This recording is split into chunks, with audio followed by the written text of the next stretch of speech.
أفحسبتم أنما خلقناكم عبثا وأنكم إلينا لا ترجعون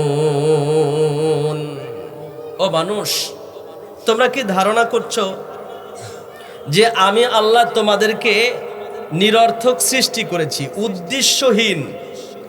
তোমাদেরকে সৃষ্টির পিছনে আমার কোনো কারণ নাই, এমনটা কি তোমরা মনে করছো? আল্লাহ প্রশ্ন করছেন।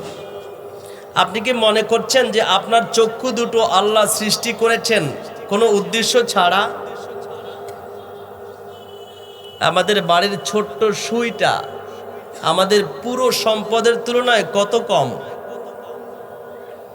এই সুইটা কি আমাদের বাড়িতে অনর্থক? কাজে লাগে তো। যখন আপনি কিনে আনেন তখন একটা উদ্দেশ্য নিয়েই কিনে আনেন। রব বলছেন, আফা হাসিবিতুম আন্নামা খলাকনাকুম আবাসা, তুমি কি মনে করছো আমি তোমাকে সৃষ্টি করেছি অনর্থক? তোমাকে বলতে তোমার আপাদমস্তক, পা থেকে মাথা পর্যন্ত তোমার দেহটাকে আমি অনর্থক বানিয়েছি। আমার কোনো ইচ্ছা, আমার কোনো উদ্দেশ্য নাই, এমনটা কি তুমি মনে করছো? আর তেমনটা মনে করে যা ইচ্ছা তাই করছো। ওয়া আন্নাকুম ইলাইনা লা তুরজাউন, মনে কি করছো সুন্দর দেহটা মাটিতে হারিয়ে যাবে, আমার কাছে ফিরিয়ে আনা হবে না? বানাইছি মনেই করলাম অনর্থক, বানর থেকে হইছে, অথবা যা কিছু, অথবা এমনি এমনি হয়ে গেছে নাকি? নাউজুবিল্লাহ বলেন। তোমার কি ধারণা যে আমি এটা অনর্থক বানিয়েছি আর আমি তোমাকে আবার আমার কাছে জবাবদিহির জন্য ফিরিয়ে আনবো না, এমনটা কি তুমি মনে করেছো? আবার ভাইরা, পৃথিবী এখনো মানুষের একটা চক্ষু বানাতে পারে না। পারে না কি? একটা চুল পারে না, একটা চুলও বানাতে পারে না। আপনি কি মনে করছেন চক্ষু দুটো আল্লাহ নিরর্থক বানিয়েছেন কোনো উদ্দেশ্য ছাড়া? অথবা আমরা পথ দেখবো, হাঁটবো, এই জন্য? আরো কোনো উদ্দেশ্য আল্লাহর আছে? আমরা পথ দেখে দেখে আমরা হাঁটছি, এতে তো আমাদের উদ্দেশ্য সাধিত হয়েছে। আমার রবের কি উদ্দেশ্য সাধিত হলো? তার কি উদ্দেশ্য আছে? চোখ দুটা বরাদ্দ দিয়েছেন কে? সবাই বলুন, কে দিয়েছেন? আরো কেউ? আল্লাহ দিয়েছেন। এ দুটো আমাদের জন্য বরাদ্দ দিয়েছেন। আমরা মালিক না, ইহসান করে রব বরাদ্দ দিয়েছেন। বাংলাদেশ সরকার, আপনাদের পার্লামেন্ট মেম্বার এই এলাকায় কিছু রাস্তা চেয়েছেন, 20 কিলোমিটার 30 কিলোমিটার রাস্তা চেয়েছেন। সেগুলো সব যাচাই আনতে গ্রহণ করা হয়েছে, আর রাস্তার জন্য টাকাও বরাদ্দ দেওয়া হয়েছে। সরকারের রাস্তার জন্য বরাদ্দকৃত টাকা যদি ইঞ্জিনিয়ার, কন্ট্রাক্টর এবং পার্লামেন্ট মেম্বার সবাই মিলে যদি রাস্তাটা না বানায়া নিজেরা ভাগ করে খায়, অথবা নিজেদের বাড়িতে গিয়ে একতলা ভবন বানায়, তাহলে কোনো জবাবদিহি আছে? কার কাছে? সরকারকে জবাবদিহি আছে, কারণ এই অর্থটা বরাদ্দ করেছেন সরকার রাস্তার জন্য, নাকি? তো রাস্তার জন্য বরাদ্দকৃত অর্থ রাস্তায় ব্যয় না করে সেটা দিয়ে বাড়িতে যদি একটা স্কুল বানায়, সরকারি স্কুল, তাহলে তো জবাবদিহি নাই। তাতেও আছে। কেন? আর একটা কাজে ব্যয় করেছি, সরকারি কাজেই ব্যয় করেছি। আবার ভাইরা, রব চক্ষু দুটা দিয়া, হাত দুটো দিয়া, কান দুটা দিয়া, পা দিয়া, এই হৃদয়টা দিয়া বরাদ্দ করে বলে দিয়েছেন চক্ষু দুটো বরাদ্দ করেছি ওই কাজের জন্য। এই চোখ দুটা দিয়া মা আর বাবার চেহারার দিকে খুশিতে তাকাইবা, একবার তাকাইলে কবুল হজের সোয়াব।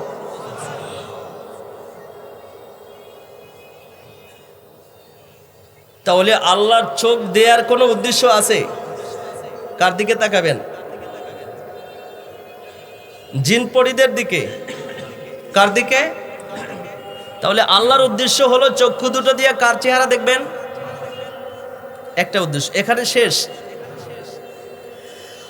আল্লাহ পাক চক্ষু দুটো বরাদ্দ করে বলেছেন এখানে এখানে ব্যবহার করবা, এজন্য চক্ষু দিয়েছি।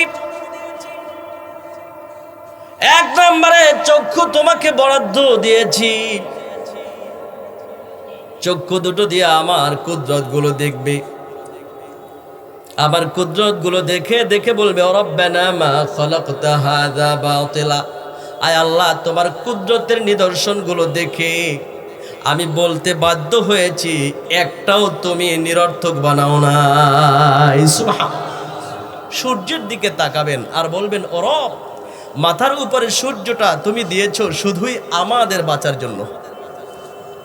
ও রব, চারপাশের যে গাছপালা দিয়েছো বিস্ময়কর, আমাদের গলা কাটলে রক্ত ঝরে মারা যায়, আর রব তুমি খেজুর গাছটার গলা কেটে কেটে সেখান থেকে রসগুলো আমাদেরকে খাওয়াও, তারপর ও বেঁচে আছে। সুবহানাল্লাহ বলেন। ওই গাছটার কিনারে দাঁড়ায়া দাঁড়ায়া বলবেন রব্বানা মা খালাকতা হাযা বাতিলা, ও রব এই গাছটাকে তুমি নিরর্থক বানাও নাই। আপনার ঘরের পাশে সবুজ কয়েকটা গাছের দিকে তাকায়া তাকায়া ভাববেন ও রব, আমার নাকের ভেতরে যে অক্সিজেন গুলো তা এই গাছগুলো উৎপন্ন করে। অক্সিজেন তৈরি করে কারা? আর রব গাছটার এত দাম, গাছের দাম বেশি না? আরে গাছের দাম বেশি কম না? বুঝেন নাই? যদি সবুজ বৃক্ষগুলো না থাকতো তাহলে অক্সিজেন পাইতেন নাকি? তো অক্সিজেন পেতেন না। মানুষের বাঁচার জন্য বেশি প্রয়োজন কি খাবার, পানি? কি বেশি প্রয়োজন? তো সরকার খাবার বরাদ্দ দিচ্ছে, আপনারা দোকান থেকে পানি কিনে নিয়ে আসছেন, আর গাছ আপনারা অক্সিজেন দিচ্ছে। গাছটা কয় টাকা দিচ্ছেন? হ্যাঁ, আরে আপনার জমিনের ধানের চেয়ে ওই গাছ যেটা একটা ফলও দেয় না, শুধু বসে বসে অক্সিজেন উৎপাদন করে, ওর দাম বেশি। আর রব চক্ষু দিয়েছেন।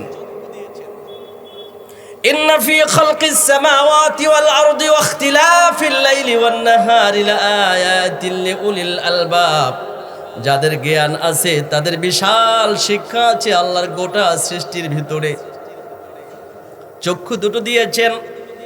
আল্লাহ বলেছেন আফালা ইয়ানজুরুনা ইলাল ইবিলি কাইফা খুলিকাত, তোকে চক্ষু দিয়েছি, উটের দিকে একটু তাকা দেখ কিভাবে উটটাকে সৃষ্টি করা হয়েছে, তোর ঈমান নসিব হবে। আলহামদুলিল্লাহ বলেন।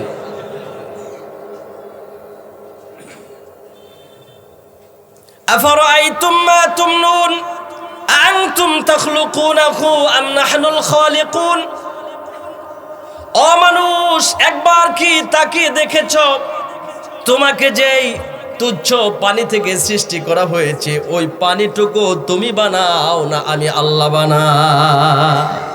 কে বানান? ঢাকায় দেখেছো মানুষ কি তুচ্ছ পানির থেকে তুমি সৃষ্টি, বলো তো? আনতুম তাখলুকুনাহু আম নাহনুল খালিকুন, একটু দেখো না, তাকাও, ওটা তুমি বানাইছো না আমি। পৃথিবীর কত সুস্থ মানুষ, একটা সন্তানও নাই, আসেনি? কোন সন্তান হয় না, মানুষরা বলে আটকুরা। কি বলেন? আল্লাহ বলছেন এই বেটা তোরে চক্ষু দিলাম, ভেবে দেখেছো তুই?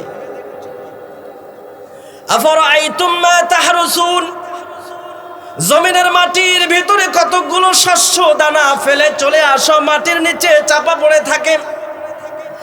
আনতুম তাজরাউনাহু আম নাহনুজ জারিউন, একবারও কি তাকে ভেবেছো ওই ক্ষেতের ফসল তোরা ফলাও নাকি আমি আল্লাহ ফলা? চোখ তো দিলাম, তাকা থাকলি ওই নষ্টা নারীগুলোর দিকে, আমার এই কুদরতের দিকে কি চোখ দিয়ে একবারও তাকাইলি? আমি তো বরাদ্দ দিয়েছিলাম এইগুলো দেখার জন্য।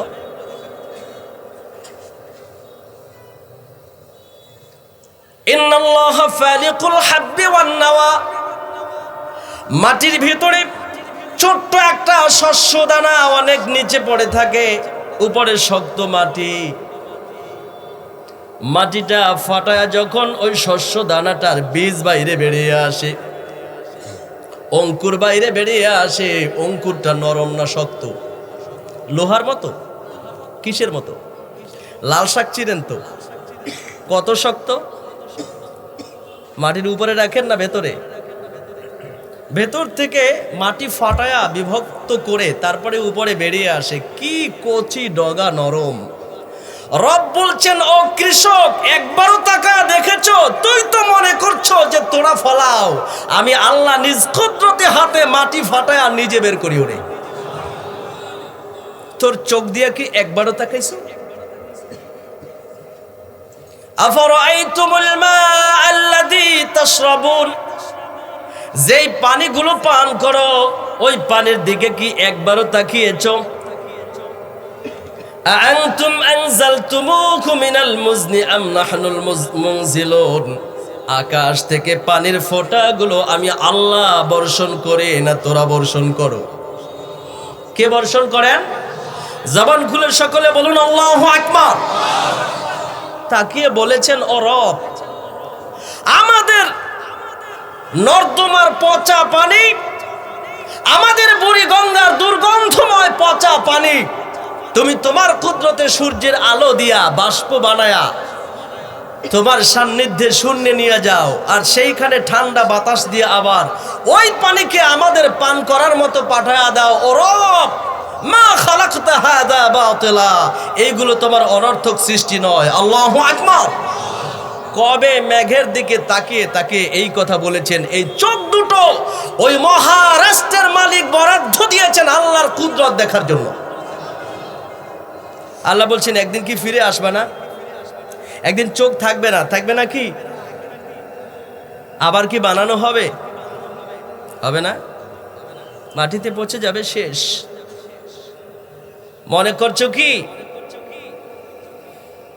আন্নাকুম ইলাইনা লা তুরজাউন, তোমাদেরকে ফিরিয়ে আনা হবে না?